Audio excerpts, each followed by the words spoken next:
સૌથી પહેલા ગુજરાત સરકારનો સૌથી મોટો નિર્ણય ગુજરાત હાઈકોર્ટે જન્મના પ્રમાણપત્રની અંદર સુધારાને લઈને મહત્વપૂર્ણ ચુકાદો આપ્યો છે, જે અંતર્ગત આધાર કાર્ડની અંદર, પાન કાર્ડની અંદર અને ડ્રાઇવિંગ લાયસન્સ જેવા સરકારી ડોક્યુમેન્ટની અંદર જે જન્મ તારીખ હશે એ માન્ય ગણાશે નહીં. કોર્ટે કહ્યું છે કે ફક્ત જન્મના પ્રમાણપત્રની અંદર જે નોંધાયેલી જન્મ તારીખ હશે એ જ સાચી માનવામાં આવશે. હોસ્પિટલના રેકોર્ડની અંદર જન્મના પ્રમાણપત્રની અંદર જે મહત્વપૂર્ણ સાચી તારીખ હશે એ જ માન્ય ગણાશે. બીજા સરકારી કોઈ ડોક્યુમેન્ટની અંદર જન્મ તારીખ હશે એ માન્ય ગણવામાં આવશે નહીં. હાઈકોર્ટે મહત્વપૂર્ણ ચુકાદો જન્મના પ્રમાણપત્રને લઈને આપ્યો છે. ત્યાર પછી રાશન કાર્ડ ધારકો માટે આવી ગઈ છે ખુશખબર. મિત્રો, આપ સૌ જાણો છો કે છેલ્લા ઘણા મહિનાથી ઘણા બધા રાશન કાર્ડ ધારકોને તુવેર દાળનો જથ્થો મળતો નથી. આપને જણાવી દઈએ કે અત્યાર સુધી કેન્દ્ર સરકાર દ્વારા NFSA કાર્ડની જે સંખ્યા છે એમના કરતા 50% જ તુવેર દાળનો જથ્થો છે એ ગુજરાત સરકારને ફાળવવામાં આવતો હતો, પરંતુ આ વખતે વેપારીઓ દ્વારા વિરોધ કરવામાં આવ્યો હતો અને વેપારીએ કહ્યું હતું કેન્દ્ર સરકારને કે અમને પૂરેપૂરો જથ્થો છે ફાળવવામાં આવે. ત્યારે આ વખતે વેપારીઓની માંગ છે એ કેન્દ્ર સરકારે પૂર્ણ કરી છે અને આ વખતે કેન્દ્ર સરકારે કહ્યું છે કે હવે 50% ને બદલે 90% તુવેર દાળનો જથ્થો છે એ વેપારીઓને ફાળવવામાં આવશે. એટલે મિત્રો, હવે દર મહિને તુવેર દાળ છે એ રાશન કાર્ડની અંદર તમને મળી જશે. હાલમાં વેપારીઓએ કહ્યું છે કે 10% એવા લોકો છે કે જે અનાજ લેવા નથી આવતા, જેમને કારણે દરેક લોકો છે એમને હવે તુવેર દાળનું વિતરણ છે એ થઈ જશે. તો મિત્રો, ફેબ્રુઆરી માસનું અનાજ વિતરણ છે એ હાલમાં ઘણા બધા જિલ્લાની અંદર શરૂ છે. તો તમને પણ તુવેર દાળનો જથ્થો મળ્યો છે કે નથી મળ્યો, ખાસ નીચે કોમેન્ટ કરીને જણાવી દેજો. કેન્દ્ર સરકાર દ્વારા આ મહિને 90% તુવેર દાળનો જથ્થો છે એ ફાળવવામાં આવ્યો છે. ત્યાર પછી કામના સમાચારની અંદર આગળ વધીએ તો વિદ્યાર્થીઓ અને વાલીઓ માટે 4 મોટા સમાચાર કે 27 ફેબ્રુઆરી 2025 થી ધોરણ 10 અને 12ની બોર્ડની પરીક્ષાઓ છે શરૂ થઈ રહી છે અને એમની હોલ ટિકિટ તમે આજથી ઓફિશિયલી વેબસાઇટ ઉપરથી ડાઉનલોડ કરી શકશો. ત્યાર પછી બોર્ડની પરીક્ષાને લઈને તમારા મનમાં કોઈ મૂંઝવણ હોય, તમારે કોઈ મદદ જોતી હોય તો સરકાર દ્વારા હેલ્પલાઇન નંબર છે જાહેર કરવામાં આવ્યો છે 9909922648. આ નંબર ઉપર તમે કોલ કરી અને તમારી દરેક મૂંઝવણ છે એ દૂર કરી શકો છો. ત્યાર પછી નાના બાળકો માટે પણ દ્વિતીય સંક્રાંત પરીક્ષાનો કાર્યક્રમ છે જાહેર કરવામાં આવ્યો છે. ધોરણ 3 થી લઈ અને 8 ની પરીક્ષા છે એ 7 એપ્રિલથી શરૂ થશે અને 25 એપ્રિલ સુધી ચાલશે. એટલે કે 25 એપ્રિલ 2025 સુધી ચાલશે. ધોરણ 3 થી લઈને 8 ની પરીક્ષા છે એમનો કાર્યક્રમ પણ રજૂ કરી દેવામાં આવ્યો છે. તો મહત્વપૂર્ણ શૈક્ષણિક સમાચાર. ત્યાર પછી વીજળી બિલને લઈને મહત્વપૂર્ણ સમાચાર. સરકારનો નવો નિર્ણય એ અંતર્ગત આવશે ઓછું વીજળી બિલ. હવે સ્માર્ટ મીટર લગાડનાર લોકોને થશે ફાયદો. પ્રીપેડ સ્માર્ટ મીટર લગાડનાર લોકોને એનર્જી ચાર્જના બિલની અંદર 2%ની રાહત આપવામાં આવશે. એ અંતર્ગત તમારું વીજળી બિલ છે 5000 રૂપિયા આવે છે તો એની અંદર તમને 100 રૂપિયાની રાહત મળશે. મિત્રો, આપને જણાવી દઈએ કે ગુજરાતની 4 સરકારી વીજ કંપનીઓ PGVCL, UGVCL, DGVCL અને MGVCL ના 1.30 કરોડથી વધારે ગ્રાહકો છે એમને ફાયદો થશે. બપોરે 11 વાગ્યાથી લઈ અને 3 વાગ્યા સુધીમાં વીજળીનો તમે વપરાશ કરો છો એના જે યુનિટ આવે છે એના ચાર્જની અંદર યુનિટ દીઠ 25 પૈસાની રાહત આપવામાં આવશે એવી દરખાસ્ત કરવામાં આવી છે. એ અંતર્ગત આવનાર દિવસોની અંદર સ્માર્ટ પ્રીપેડ મીટર લગાડનાર ગ્રાહકો છે એમને ફાયદો થઈ શકે છે અને એમનું વીજળી બિલ છે એ ઓછું આવી શકે છે. ત્યાર પછી આગળ જોઈએ તો પ્રધાનમંત્રી આવાસ યોજનાને લઈને નવો નિયમ વર્ષ 2025 માટે. મિત્રો, પ્રધાનમંત્રી આવાસ યોજના 2 હેઠળ આર્થિક રીતે નબળા અને મધ્યમ વર્ગના લોકો છે એમને પણ હવે સમાવી લેવામાં આવ્યા છે. આપને જણાવી દઈએ કે સરકારે આની અંદર નિયમોની અંદર ફેરફાર કર્યો છે. મિત્રો, અત્યાર સુધી માતા પિતાને લાભ મળતો હતો, ત્યાર પછી એમના પુત્રને પણ આવાસ યોજનાનો લાભ મળતો હતો, પરંતુ હવે એવું નહીં થાય. 2025 પછી જો માતા પિતાને લાભ મળી ગયો હશે પ્રધાનમંત્રી આવાસ યોજનાનો તો એમના પુત્રને લાભ મળશે નહીં. આપને જણાવી દઈએ કે શહેરી વિસ્તારની અંદર લાભાર્થીને ઘર બનાવવા માટે 2,50,000 રૂપિયાની નાણાકીય સહાય આપવામાં આવે છે અને ગ્રામીણ વિસ્તારની અંદર 1,20,000 રૂપિયાની સહાય છે એ કેન્દ્ર સરકાર દ્વારા પ્રધાનમંત્રી આવાસ યોજના હેઠળ આપવામાં આવે છે. ત્યાર પછી આગળ જોઈએ તો ગુજરાતના ક્રિકેટ ચાહકો માટે આવી ગઈ છે ખુશખબર. ક્રિકેટ ચાહકો માટે IPL 18નું શેડ્યુલ છે એ જાહેર કરી દેવામાં આવ્યું છે. 22 માર્ચ 2025 થી IPL છે એ શરૂ થશે અને 25 મેના રોજ એમની ફાઇનલ યોજાશે. મિત્રો, આ રોમાંચક ટુર્નામેન્ટ છે એ 65 દિવસ સુધી ચાલશે. દેશના 13 અલગ અલગ ક્રિકેટના સ્ટેડિયમ છે ત્યાં ટોટલ 74 મેચો છે એ યોજાશે અને આ વખતે 12 ડબલ હેડર એટલે કે એક જ દિવસની અંદર 2 મેચો યોજાતી હોય એવી પણ 12 મેચો યોજાવાની છે. બપોરની મેચો છે એ ભારતીય સમય અનુસાર 3:30 વાગે શરૂ થશે અને જ્યારે સાંજની મેચો છે એ 7:30 વાગે શરૂ થશે. તો ક્રિકેટ ચાહકો માટે IPLનું નવું શેડ્યુલ છે એ જાહેર કરી દેવામાં આવ્યું છે. પછી સોના ચાંદીના ભાવને લઈને મહત્વપૂર્ણ સમાચાર મિત્રો, ગુજરાતની અંદર અને દેશની અંદર સોના ચાંદીના ભાવ છે સતત વધી રહ્યા છે, ત્યારે નિષ્ણાંતો દ્વારા મોટા અહેવાલો આપવામાં આવ્યા છે. એમણે કહ્યું છે કે હજી પણ સોના અને ચાંદીના ભાવની અંદર વધારો થશે. સોનું છે 90,000, ત્યાર પછી 93,000 અને ત્યાર પછી 1,00,000 રૂપિયાની સપાટીએ પહોંચે તેવા અહેવાલ તેમણે આપ્યા છે. અને ચાંદી પણ દિવાળી સુધીમાં 1,55,000 રૂપિયાની સપાટીએ જવાની શક્યતા છે એ નિષ્ણાંતોએ વ્યક્ત કરી છે. સોનાના આ ભાવ વધારા વચ્ચે રોકાણ ન કરવું તેવું પણ તેમણે જણાવ્યું છે. ડોલર સામે રૂપિયો છે એ નબળો પડવાને કારણે અને અમેરિકાના રાષ્ટ્રપતિ ડોનાલ્ડ ટ્રમ્પની નવી નીતિને કારણે સોનાના ભાવ છે એ સતત વધી રહ્યા છે. આજે અમદાવાદની અંદર 24 કેરેટ સોનાનો ભાવ છે એ 8,700 રૂપિયા હતો, જ્યારે 22 કેરેટ સોનાનો ભાવ છે એ 7,995 રૂપિયા હતો. જ્યારે 18 કેરેટ સોનાની વાત કરીએ તો 6,525 રૂપિયા ભાવ હતો. આ ભાવ છે એ 1 ગ્રામનો છે. 10 ગ્રામનો ભાવ તમે આના આધાર બેઝ ઉપર કાઢી શકો છો. આગળ જોઈએ તો ગુજરાતના રાશન કાર્ડ ધારકો માટે ખૂબ જ મહત્વપૂર્ણ સમાચાર. ગુજરાત સરકારે વર્ષ 2025માં જી સફળ યોજના છે એ શરૂ કરી છે. આ યોજના હેઠળ રાશન કાર્ડ પરિવારને 80,000 રૂપિયાની સહાય છે એ આપવામાં આવશે. ગુજરાતના મુખ્યમંત્રી ભૂપેન્દ્ર પટેલના નેતૃત્વમાં રાજ્ય સરકારે અંત્યોદય પરિવારની આજીવિકામાં વધારો કરવા માટે અને એમને આર્થિક રીતે સક્ષમ બનાવવા માટે અને ખાસ કરીને મહિલાઓને સક્ષમ બનાવવા માટે વર્ષ 2025માં જી સફળ એટલે કે Gujarat scheme for Antyodaya family for augmenting livelihood નામની યોજના છે એ જાહેર કરી છે. મિત્રો, આ યોજના હેઠળ સરકાર દ્વારા આવનાર 5 વર્ષની અંદર 10 જિલ્લાના 25 તાલુકાના 50,000 જેટલા અંત્યોદયના રાશન કાર્ડ ધારકો છે એટલે કે પરિવારો છે એમને લાભ પહોંચાડવામાં આવશે. આ યોજનાના અમલીકરણ માટે પાત્રતા ધરાવતા કાર્ડ ધારકો છે એમાંથી સૌથી ગરીબ પરિવારો છે એમની ઓળખ કરવામાં આવશે. એટલે કે ગુજરાતની અંદર જેટલા અંત્યોદય યોજના હેઠળ કાર્ડ ધારકો છે એમાંથી પણ ગરીબ છે એવા લોકોની ઓળખ કરવામાં આવશે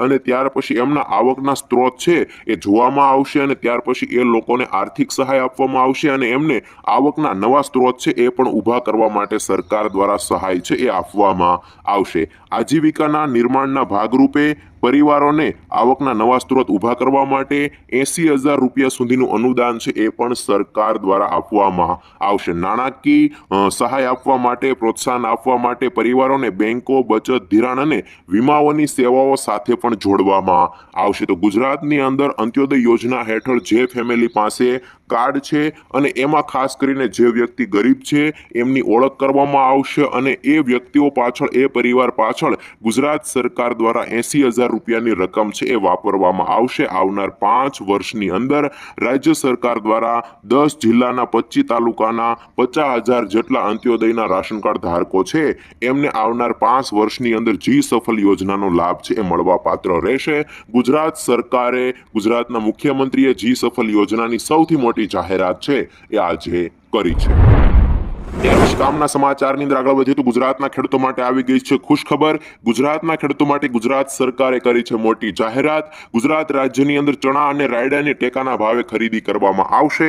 વર્ષ 2024 અને 25 માટે ગુજરાત સરકાર દ્વારા ચણાનો ટેકાનો ભાવ છે એ 5650 રૂપિયા પ્રતિ ક્વિન્ટલ એટલે કે મણના 1130 રૂપિયા અને રાયડા માટે 5,950 રૂપિયા પ્રતિ ક્વિન્ટલ એટલે કે 1190 રૂપિયા મણ ટેકાનો ભાવ છે એ જાહેર કરવામાં આવ્યો છે. તો મિત્રો, તમારી પાસે પણ ચણા અને રાયડા જેવા પાકો પડેલા છે અને તમે સરકાર દ્વારા ટેકાનો આટલો ભાવ એટલે કે 1130 અને 1190 રૂપિયા મેળવવા માંગો છો તો વહેલી તકે અરજી કરી દેજો. આજથી અરજી પ્રક્રિયા શરૂ થઈ ગઈ છે. 18 થી લઈ અને 9/3/2025 સુધી તમારા ગામમાંથી જ તમે અરજી છે એ કરી શકશો અને ગુજરાત સરકાર દ્વારા ગુજરાતના વિવિધ ખરીદ કેન્દ્રો ઉપરથી ચણા અને રાયડાની ખરીદી છે એ 14 માર્ચ 2025ના રોજથી કરવામાં આવશે. તો તમારી પાસે પણ ચણા અને રાયડા જેવા પાક છે અને તમે ટેકાના ભાવે વેચાણ કરવા માંગો છો, સારા ભાવ છે મેળવવા માંગો છો તો વહેલી તકે નોંધણી છે એ કરાવી દેજો. સરકાર દ્વારા ચણાની અને રાયડાની ટેકાના ભાવે ખરીદી કરવામાં આવશે અને તુવેરની પણ ખરીદી કરવામાં આવશે. તુવેરની પણ ખરીદ પ્રક્રિયા હાલમાં ચાલુ છે. ત્યાર પછી આગળ જોઈએ તો એટીએમ ને લઈને મોટા સમાચાર. એટીએમ ના ટ્રાન્ઝેક્શન ને લઈને નવા ફેરફારો કરવામાં આવ્યા છે. મિત્રો આજ મહિનાથી એટીએમ માંથી પૈસા ઉપાડવાના નિયમો છે એ પણ બદલાઈ ગયા છે. હવે મેટ્રો શહેરના લોકો મહિનામાં 3 વખત એટીએમ માંથી પૈસા છે એ ફ્રીમાં ઉપાડી શકશે. આ પછીના દરેક ટ્રાન્ઝેક્શન ઉપર 25 રૂપિયાનો ચાર્જ છે એ વસૂલ કરવામાં આવશે અને આ ચાર્જ છે એ અગાઉ 20 રૂપિયા વસૂલ કરવામાં આવતો હતો. એટલે કે ચાર્જની અંદર 5 રૂપિયાનો વધારો કરવામાં આવ્યો છે. ઉપરાંત જો તમે બીજા એટીએમ માંથી પૈસા ઉપાડશો તો તમારે ચાર્જ છે એ 30 રૂપિયા ચૂકવવો પડશે. એટલે કે ચાર્જની અંદર 10 રૂપિયાનો વધારો કરવામાં આવ્યો છે. જો તમારી પાસે જે એટીએમ છે અને એ જ બ્રાન્ચમાંથી એ જ એટીએમ માંથી પૈસા ઉપાડો છો તો ઓછો ચાર્જ દેવો પડશે. બાકી બીજી કંપનીના એટીએમ માંથી, બીજી બેંકના એટીએમ માંથી તમે પૈસા ઉપાડશો તો તમારે વધારે ચાર્જ છે એ ચૂકવવો પડશે. આમ નોન મેટ્રો શહેરની અંદર પણ આ મર્યાદા છે એ 5 રૂપિયા વધારવામાં આવી છે. તો એટીએમના નિયમોને લઈને મહત્વપૂર્ણ જાહેરાત કરવામાં આવી છે. મહિનાની અંદર તમે 3 વખત ફ્રીમાં પૈસા ઉપાડી શકશો. ત્યાર પછી એટીએમ માંથી પૈસા ઉપાડવા માટે ચાર્જ છે એ તમારી પાસેથી વસૂલ કરવામાં આવશે. ત્યાર પછી કામના સમાચારની અંદર આગળ વધીએ તો બેંકને લઈને, બેંકમાંથી તમે લોન લીધેલી છે તો લોનને લઈને મહત્વપૂર્ણ સમાચાર આવી રહ્યા છે. મિત્રો હાલમાં જ રિઝર્વ બેંક ઓફ ઇન્ડિયા દ્વારા 25 બેઝિક પોઈન્ટનો ઘટાડો કરવામાં આવ્યો છે અને આ ઘટાડાનો લાભ છે એ સીધો ગ્રાહકોને મળશે. રિઝર્વ બેંક ઓફ ઇન્ડિયા દ્વારા વ્યાજદરની અંદર ઘટાડા કર્યા બાદ હવે હોમ લોન સહિતના વ્યાજદરની અંદર ઘટાડો કરવામાં આવ્યો છે. ખાસ કરીને ગુજરાતની અંદર અને દેશની અંદર 6 રાષ્ટ્રીયકૃત બેંકો છે એમણે વ્યાજદરની અંદર ઘટાડો કર્યો છે અને આ ઘટાડાને કારણે જો તમે લોન લીધેલી છે તો તમારે હવે હપ્તો ઓછો આવશે. લોન ધારકોને મોટી રાહત મળશે. મિત્રો 6 બેંકના નામ તમને જણાવી દઉં તો કેનેરા બેંક છે જેમણે 9.25% થી ઘટાડીને 9% વ્યાજદર કર્યો છે. પંજાબ નેશનલ બેંકે પણ 9.25% થી ઘટાડીને 9% વ્યાજદર કર્યો છે. યુનિયન બેંકની વાત કરીએ તો યુનિયન બેંકે પણ 9.25% થી ઘટાડીને 9%, જ્યારે બેંક ઓફ ઇન્ડિયાની વાત કરીએ તો 9.35% થી ઘટાડી અને 9.10% વ્યાજદર કર્યો છે. બેંક ઓફ બરોડાની વાત કરીએ તો એમણે પણ 8.90% વ્યાજ દર કર્યો છે અને સ્ટેટ બેંક ઓફ ઇન્ડિયાએ અગાઉ જ તેના પ્રાઇમ લેન્ડિંગ રેટની અંદર 25 બેઝિક પોઈન્ટનો ઘટાડો કર્યો હતો અને આ ઘટાડા છે એનો દર 12 ફેબ્રુઆરી 2025 થી લાગુ કરવામાં આવ્યો છે. તો મિત્રો તમે પણ હોમ લોન લીધેલી છે તો રિઝર્વ બેંક ઓફ ઇન્ડિયાએ 5 વર્ષ પછી રેપો રેટની અંદર અને એમના બેઝિક પોઈન્ટની અંદર ઘટાડો કર્યો છે. એમને કારણે જો તમે હોમ લોન લીધેલી છે અથવા તો બીજી કોઈ લોન લીધેલી છે તો તમારે હવે હપ્તો છે એ ઓછો આવશે. મહત્વપૂર્ણ રિઝર્વ બેંક ઓફ ઇન્ડિયાનો નિર્ણય જેમને કારણે 6 રાષ્ટ્રીયકૃત બેંકોએ વ્યાજદરની અંદર ઘટાડો કર્યો છે. ત્યાર પછી સમાચારોની અંદર આગળ વધીએ તો હોળી પહેલા મળશે ભેટ. સરકાર હોળીના તહેવાર પહેલા મોંઘવારી ભથ્થું છે એ વધારી શકે છે. આ વખતે સરકાર કેન્દ્રીય કર્મચારીઓના મોંઘવારી ભથ્થામાં 3%નો વધારો કરી શકે છે અને ડીએમાં આ વધારો છે 1 જાન્યુઆરી 2025 થી લાગુ માનવામાં આવશે. સરકાર વર્ષમાં 2 વખત ડીએમાં વધારો કરે છે, 1 જાન્યુઆરી અને 1 જુલાઈના રોજ. એ અંતર્ગત માર્ચ મહિનાની અંદર હોળી છે અને હોળી પહેલા ફેબ્રુઆરીના એન્ડમાં કેન્દ્રીય કર્મચારીઓ માટે સરકાર છે મોટી જાહેરાત કરી શકે છે અને મોંઘવારી ભથ્થું છે એ વધારી શકે છે. તો કેન્દ્રીય કર્મચારીઓને હોળી પહેલા મોટી ભેટ છે એ મળી શકે છે. આગળ જોઈએ તો ખેડૂતો માટે મહત્વપૂર્ણ સમાચાર. મિત્રો કેન્દ્ર સરકાર દ્વારા સંસદની અંદર વર્ષ 2025 અને 26 નું બજેટ છે રજૂ કરવામાં આવ્યું હતું અને બજેટની અંદર આવકવેરા ધારા 1961 ને રિપ્લેસ કરવા માટે મિત્રો ખાસ કરીને જોગવાઈ કરવામાં આવી હતી. આ અંતર્ગત મિત્રો શહેરી વિસ્તારોની અંદર ખેતીની જમીન જે વ્યક્તિ ભાડે આપે છે અને ભાડું વસૂલ કરે છે તો એ ભાડાની રકમ ઉપર વેરા પાત્ર રહેશે. એટલે કે તમારે ઇન્કમ ટેક્સ છે ભરવો પડશે. એની અંદર કર મુક્તિ છે આપવામાં નહીં આવે. મહત્વનું છે કે ખેતીની આવકને વેરા મુક્ત તરીકે ચાલુ રખાશે, પરંતુ ખેતીની પ્રવૃત્તિને લગતા દસ્તાવેજોની વધુ ચકાસણી કરવામાં આવશે અને ત્યાર પછી જે પણ શહેરી વિસ્તારની અંદર રહેતા ખેડૂતો પોતાની જમીન છે એ ભાડા કરાર આધારિત આપશે અને એની જે આવક થશે એ આવક છે એ વેરા પાત્ર રહેશે. એનો ટેક્સ છે એ તમારે ભરવો પડશે. તો મિત્રો નવી જાહેરાત સરકાર દ્વારા કરવામાં આવી છે. ઇન્કમ ટેક્સ બિલ 2025 ની અંદર આ જોગવાઈ કરવામાં આવી છે. એ અંતર્ગત હવે શહેરી વિસ્તારના ખેડૂતો છે એમણે ભાડાની અંદર જમીન આપ્યા પછી જે આવક થતી હશે એ આવકનો ટેક્સ છે એ ભરવો પડશે. પછી ગુજરાતની મહિલાઓ માટે ખૂબ જ કામના સમાચાર મિત્રો, આપ સૌ જાણો છો કે ગુજરાત સરકાર દ્વારા મહિલાઓની સુરક્ષા માટે 181 અભિયમ મહિલા હેલ્પલાઇન યોજના શરૂ છે મિત્રો। આ યોજનાને લઈને સરકારે તાજેતરમાં મોટી જાહેરાત કરી છે અને 181 અભિયમ એપ છે એ લોન્ચ કરી છે। સ્માર્ટફોન યુઝરો એટલે કે મહિલાઓ માટે આ એપ્લિકેશન છે એ લોન્ચ કરવામાં આવી છે। તમે પ્લે સ્ટોર ઉપરથી આ એપ્લિકેશન છે એ ડાઉનલોડ કરી શકો છો અને એ એપ્લિકેશનને તમારા ફોનની અંદર રાખી અને એમાં તમારો ડેટા છે એ સેવ કરી દેજો, એટલે કે તમારી ઓળખાણ એમાં એડ કરી દેજો, રજીસ્ટર કરી દેજો। ત્યાર પછી તમારે જ્યારે પણ જરૂર હોય ત્યારે તમે એપ્લિકેશનમાંથી કોલ કરશો તો ત્યારે તમારી સેવામાં એ લોકેશન ને આધારે, તમારા સ્થળને આધારે છે એ સેવાઓ એટલે કે મહિલા પોલીસ છે એ તમારા સ્થળ ઉપર પહોંચી જશે। તમારે ત્યારે કોલ કરીને દરેક વિગત આપવાની જરૂર નહીં પડે અને ઝડપી રેસ્ક્યુ છે એ પણ થશે। મિત્રો તમે બસ એક કોલ કરો અને તમારા લોકેશન ઉપર પહોંચી જશે મહિલા પોલીસ। આપ સૌ જાણો છો કે મહિલાઓને કંઈ પણ જરૂર હોય તો 181 અંતર્ગત પીસીઆરનું વાહન છે એ આવે છે અને મહિલાને જોતી હોય દરેક મદદ છે એ સરકાર દ્વારા કરવામાં આવે છે, જેની અંદર ખાસ કરીને મહિલા પોલીસ જ હોય છે અને મહિલાના દરેક ડેટાને પણ ગુપ્ત રાખવામાં આવે છે અને ખૂબ કડક કાર્યવાહી થતી હોય છે। એટલા માટે તમે પણ આ એપ્લિકેશન તમારા ફોનની અંદર ઇન્સ્ટોલ કરી લેજો। જો કોઈ મહિલા છે એ પરેશાન થતી હોય અને કોઈ વ્યક્તિ સામે ફરિયાદ કરવાની હોય તો તમે મદદ માંગી શકો છો। ઘરેલું હિંસા થતી હોય, શારીરિક કે માનસિક હેરાનગતિ થતી હોય અથવા તો કોઈ અન્ય ગંભીર પરિસ્થિતિની અંદર પણ મહિલા હોય તો પણ સહાય લઈ શકે છે। 181 ઉપર કોલ કરતાની સાથે જ તમારી નજીક જ્યાં પણ પીસીઆર વાહન હશે એ તમારા સ્થળ ઉપર પહોંચી જશે। ટેલિફોનિક કાઉન્સિલિંગ અને કાનૂની માર્ગદર્શન છે એ પણ તમને આપવામાં આવશે। તો મહિલાઓ માટે 181 અભિયમ એપ છે એ પણ લોન્ચ કરવામાં આવી છે। તમે ગુજરાત સરકાર પાસેથી મુશ્કેલીના સમયમાં લાભ છે, સહાય છે એ લઈ શકશો। ત્યાર પછી ચૂંટણીલક્ષી 5 મોટા સમાચાર ઉપર નજર કરીએ તો આજે ગુજરાતની અંદર એક મહાનગરપાલિકાની 66 નગરપાલિકાની ચૂંટણીનું રિઝલ્ટ જાહેર થયું છે, જેમાં 62 થી વધારે એવી નગરપાલિકાઓ છે કે જેની અંદર ભાજપે કબજો જમાવ્યો છે, એટલે કે ભાજપની જીત થઈ છે અને ગુજરાતમાં ફરી એક વખત કોંગ્રેસનો સફાયો થયો છે। ત્યાર પછી આગળ જોઈએ તો દિલ્હીની અંદર પણ વિધાનસભાની ચૂંટણી છે એ પૂર્ણ થઈ ગઈ છે, ત્યાં પણ ભાજપને બહુમત મળી છે અને હવે દિલ્હીના નવા સીએમ છે એ જાહેર થવાના છે।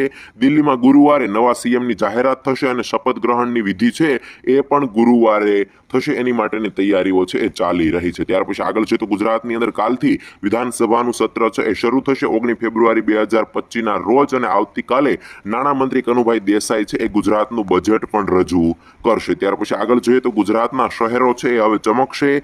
વિકાસના કામો માટે સરકારે તિજોરી ખોલી છે। એક જ દિવસની અંદર 538 કરોડના જન સુખાકારીના કામો છે એમને મંજૂરી પણ આપી દીધી છે। એટલા માટે મિત્રો નવી નગરપાલિકાઓ છે, મહાનગરપાલિકા છે એની અંદર ચૂંટણી થઈ છે, જ્યાં ભાજપની સરકાર બની છે ત્યાં મિત્રો ખાસ લોકોને મોટા મોટા કામો અને નવા કામોની ભેટ મળશે।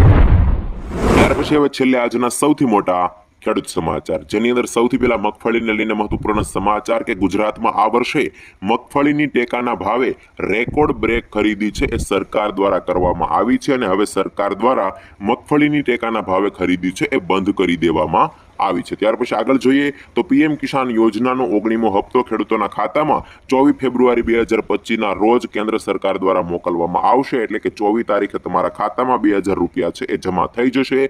સરકાર દ્વારા પીએમ કિસાન યોજનાના હપ્તાની ઓફિશિયલી તારીખ છે જાહેર કરી દેવામાં આવી છે। ત્યાર પછી આગળ જોઈએ તો સરકાર દ્વારા મહત્વપૂર્ણ જાહેરાત કરવામાં આવી છે। ચણા અને રાયડાની ટેકાના ભાવે સરકાર દ્વારા ખરીદી કરવામાં આવશે અને ગુજરાતના જે પણ મિત્રો ટેકાના ભાવે પોતાના પાકનું વેચાણ કરવા માંગે છે વહેલી તકે નોંધણી કરી દેજો, એટલે કે ફોર્મ છે એ ભરી દેજો। તમારા ગામમાંથી જ તમે ફોર્મ ભરી શકશો। આજથી ફોર્મ ભરવાની પ્રક્રિયા છે એ ગુજરાતમાં શરૂ થઈ ગઈ છે ચણા અને રાયડાના ટેકાના ભાવની ખરીદી માટે। ત્યાર પછી આગળ જોઈએ તો 20 ફેબ્રુઆરી છે એ છેલ્લી તારીખ છે મિત્રો। ગુજરાતની અંદર તુવેરને પણ તમે ટેકાના ભાવે વેચાણ કરી શકો છો। સરકાર દ્વારા ટેકાનો ભાવ છે 1510 રૂપિયા જાહેર કરવામાં આવ્યો છે, એમની પણ અરજી પ્રક્રિયા ગુજરાતમાં ચાલુ છે।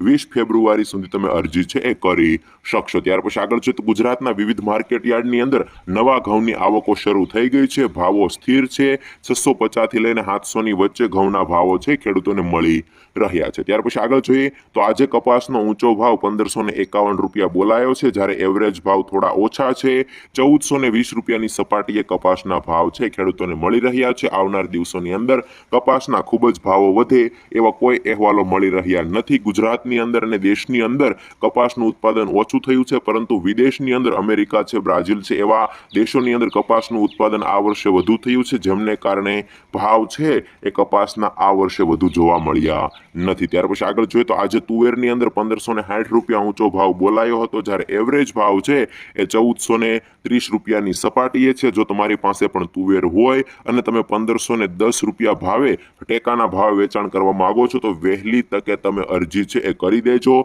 કેમ કે માર્કેટની અંદર તુવેરના ભાવ છે એ ગયા વર્ષ કરતાં આ વર્ષે ઓછા છે. ગયા વર્ષે 2200-2300 સુધી ભાવ હતા અને ટેકાનો ભાવ 1400 આજુબાજુ હતો, પરંતુ આ વખતે ભાવો છે એ 1400 રૂપિયાની સપાટીએ છે અને સરકાર દ્વારા ટેકાનો ભાવ છે 1510 જાહેર કરવામાં આવેલો છે. એટલે તમારી પાસે સારી ક્વોલિટીની તુવેર હોય અને 1510 રૂપિયા તમે ભાવ લેવા જ માંગો છો તો વહેલી તકે ટેકાના ભાવે અરજી છે એ કરી દેજો. ત્યાર પછી આગળ જોઈએ તો છેલ્લા અઠવાડિયા કરતાં આ અઠવાડિયે લાલ ડુંગળી અને સફેદ ડુંગળીના ભાવની અંદર નરમાઈનો માહોલ છે એ જોવા મળ્યો છે. મિત્રો, આ અઠવાડિયું શરૂ થઈ ગયું છે. સોમવાર મંગળવાર છે એ જતો રહ્યો છે. આજે લાલ ડુંગળીની ઊંચી બજાર મહુવાની અંદર 555 નોંધાઈ હતી, એટલે કે ભાવ છે એ ઘટ્યો છે. લાલ ડુંગળીમાં ગઈકાલે 625 રૂપિયા ભાવ છે એ નોંધાયો હતો, આજે ભાવ ફરી થોડા ઘટ્યા છે. સફેદ ડુંગળીની અંદર પણ આજે ભાવ છે થોડા ઘટ્યા છે. એવરેજ ભાવ છે એ પણ ઘટ્યા છે. હજી માર્કેટ છે એ સુધરી શકે છે, કેમ કે રવિવારનો સ્ટોક વધારે હતો, જેમને કારણે થોડા નરમાઈના ભાવ છે એ લાલ અને સફેદ ડુંગળીની અંદર જોવા મળી રહ્યા છે. ત્યાર પછી આગળ જોઈએ તો લસણની બજારમાં જંગી આવકો થઈ છે. જંગી આવક વચ્ચે અથડાતા ભાવ જોવા મળી રહ્યા છે, પરંતુ માંગ યથાવત છે, જેમને કારણે લસણના ભાવ છે એ 1500 રૂપિયા સુધી ખેડૂતોને મળી રહ્યા છે. ત્યાર પછી આગળ જોઈએ તો આજે ઊંઝા માર્કેટ યાર્ડની અંદર ઊંચો ભાવ 4460 રૂપિયા નોંધાયો હતો, જ્યારે એવરેજ ભાવ છે એ 4000 રૂપિયાની સપાટીએ છે. છેલ્લા વર્ષ કરતાં આ વર્ષે ઊંઝા માર્કેટ યાર્ડ અને બીજા માર્કેટ યાર્ડની અંદર જીરુના ભાવ છે ખૂબ જ ઓછા જોવા મળી રહ્યા છે. ત્યાર પછી આગળ જોઈએ તો કાળા તલની અંદર 5300 રૂપિયાની સપાટીએ ભાવ છે એ બોલાયા હતા, તો તલની અંદર 2300 રૂપિયાની સપાટીએ ભાવ બોલાયા છે. એવરેજ ભાવ છે એ 100 થી 150 રૂપિયા ઓછા છે.